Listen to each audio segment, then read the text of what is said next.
नमस्ते विद्यार्थियों, हिंदी कक्षा में आप सब लोगों का स्वागत है। आज हम आपकी हिंदी पाठ्य पुस्तक का 8वां पाठ 18वां पाठ ईश्वर चंद्र विद्यासागर यह पढ़ेंगे। दाहिनी ओर आपको जो यह तस्वीर नज़र आ रही है, यह तस्वीर ईश्वर चंद्र विद्यासागर जी की है। इनके बचपन का नाम ईश्वर चंद्र बंदोपाध्याय था। बहुत ही कम लोग इनको ईश्वर चंद्र बंदोपाध्याय नाम से जानते हैं। असल में इनको जो यह उपाधि मिली, क्या हुआ कि 1839 में एक संस्कृत के पांडित्य को देखने के लिए एक प्रतियोगिता हुई। इस प्रतियोगिता में उन्होंने भाग लिया और इनके पांडित्य को देखते हुए वहाँ पर लोगों ने इनके नाम के साथ विद्यासागर नाम जोड़ दिया। तभी से सब लोग इनको ईश्वर चंद्र विद्यासागर नाम से जानने लगे। ईश्वर चंद्र बंदोपाध्याय बहुत ही कम लोग जानते हैं। 1841 में फोर्ट विलियम कॉलेज में उन्होंने संस्कृत के विभागाध्यक्ष के तौर पर काम किया। इनका जन्म पश्चिम बंगाल में हुआ था। करमनटाई इनकी कर्मभूमि थी। उनकी विद्वत्ता के कारण ही उन्हें विद्यासागर की उपाधि दी गई थी। विद्यासागर जी एक फिलोसोफर, एक एकेडमिक, शिक्षाविद, लेखक, ट्रांसलेटर, प्रकाशक, उद्यमी, सुधारक और समाजसेवी। वे एक शख्स तो थे, लेकिन इनके चेहरे कई थे। उन्होंने समाज सेवा करते हुए विधवाओं की दोबारा शादी कराने की पैरवी, साल 1856 के विडो रीमैरिज एक्ट को आगे बढ़ाया। बंगाली अल्फ़ाबेट को दोबारा आकार दिया। बांग्ला टाइपोग्राफी में सुधार किया। यह जो आपको कटआउट दिख रहा है वो एक न्यूज़पेपर में छपा था। उस टाइम 1840 की यह बात है। लिखा है कि हैरत होती है कि ईश्वर ने 4 करोड़ बंगाली बनाते वक्त एक महात्मा कैसे बनाया। उनके समाज सेवा के उस काम को उस वक्त देखते हुए 1970 में भारत सरकार ने विद्यासागर जी की स्मृति में, उनकी याद में, उनके सम्मान में एक डाक टिकट जारी किया जो कि ऐसे दिखता था।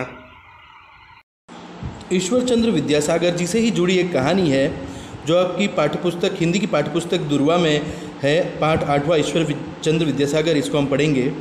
ईश्वर चंद्र विद्यासागर।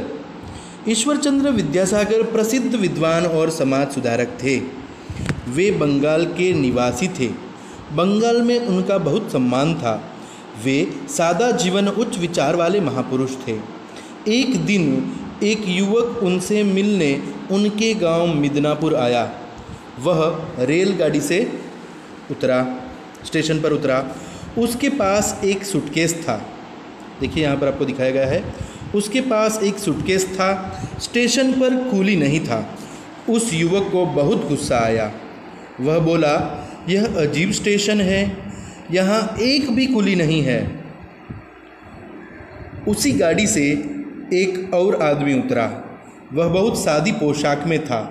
वह आधी बाह का कुर्ता, धोती और चप्पल पहने था। वह आदमी उस युवक के पास आया और बोला, क्या बात है भाई? युवक बहुत गुस्से में था। वह बोला, यह कैसा स्टेशन है? यहाँ एक भी कुली नहीं है। मेरे पास सामान है। तब वह आदमी बोला, लाइए मैं आपका सामान उठा लूँ। वह आदमी युवक का सूटकेस उठाकर स्टेशन से बाहर आया। उस युवक ने मजदूरी के पैसे देने चाहे तो वह व्यक्ति बोला कि मुझे पैसे नहीं चाहिए। वहाँ कुछ बैलगाड़ियाँ खड़ी थी। युवक एक बैलगाड़ी में बैठ गया और चला गया। दूसरे दिन सवेरे वह युवक ईश्वर चंद्र के घर आया। घर के बाहर एक आदमी खड़ा था। यह वही आदमी था जिसने कल रात उसका सामान उठाया था। देखिए, वह युवक कहाँ आया है? युवक ईश्वर चंद्र विद्यासागर जी के घर पर आया है और वहाँ पर एक आदमी था। वह वही आदमी था जिसने उस युवक का सूटकेस उठाया था। युवक बोला, क्या विद्यासागर जी यहीं रहते हैं? उस आदमी ने कहा, हाँ। कहा, जी हाँ, आइए अंदर बैठिए। युवक ने पूछा, विद्यासागर जी कहाँ है? उस आदमी ने कहा, मैं ही विद्यासागर हूँ। युवक को बहुत शर्म आई और उसने विद्यासागर जी से माफ़ी मांगी। फिर बोला, कल मुझसे बहुत बड़ी भूल हुई। अब मैं समझ गया कि कोई काम बड़ा या छोटा नहीं होता, अपना काम स्वयं करना चाहिए। तो यहाँ पर देखिए, इस पाठ से हमें 2 सीख मिली कि कोई भी काम छोटा या बड़ा नहीं होता और हमें हमारा काम स्वयं करना चाहिए। ईश्वर चंद्र विद्यासागर ऐसे ही थे। वह दूसरों पर अपना निर्णय थोपते नहीं थे, अपितु दूसरों की मदद कर उनकी सोच बदलते थे।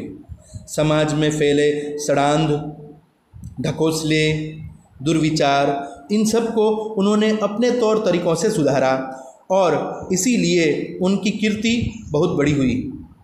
तो विद्यार्थियों, हमने ईश्वर चंद्र विद्यासागर इस पाठ को पढ़ा और इस पाठ में आई सीख को हमने सुना और हम इसको अभी अपनाएंगे हमारे जीवन में। तथा इसके साथ साथ आपने इस पाठ को पढ़ना है, इस पाठ को लिखना है और इस पाठ में आए शब्दार्थों को लिख करके इस पाठ को बहुत ही अच्छे अक्षरों से एक कॉपीराइट करना है। धन्यवाद।